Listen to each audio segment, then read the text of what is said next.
हिकिड़ी आहे पावर हासिलु करियो, कहिड़े बि तरीक़े सां पावर हासिलु करियो, पोइ वरी उते हुकूमत करे माण्हुनि खे डिलीवर करियो या करण जी कोशिशि करियो। ऐं हिते पावर इहो थो मिले जेको इंसानु एतिरो कलाकु ॻाल्हाए थो, पोइ उन मां जेको थियो 8 आना ॿियनि खे ॾियो, 4 आना वारी माण्हुनि खे पिन जे ज़रिए ॾियो।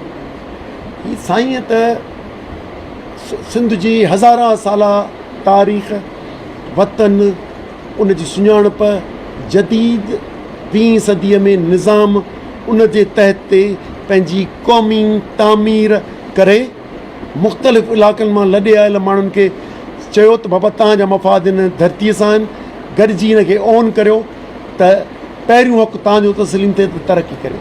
त हीअ त हिकिड़ो नज़रियो ऐं सोच आहे, हू प्रैक्टिकल पॉलिटिक्स जूं हिकमतियूं ॾियनि त उन करे इहे 2 मुख़्तलिफ़ सोचूं न आहिनि, पर हिकिड़ो ट्रैक कनि। बाक़ी हुनजी महिरबानी जूनियर जी, हुन हिकिड़ो साल मूंखे रुॻो ऑब्ज़र्व कयो हूंदो, ॿियो असांजो त को हेतिरी का दोस्ती बि कान्हे। ऐं सिर्फ़ु उनजे पीउ जी दुआ घुरण 30 साल अॻे, 29 साल पहिरीं वियोसि, असांखे ख़बर कान्हे।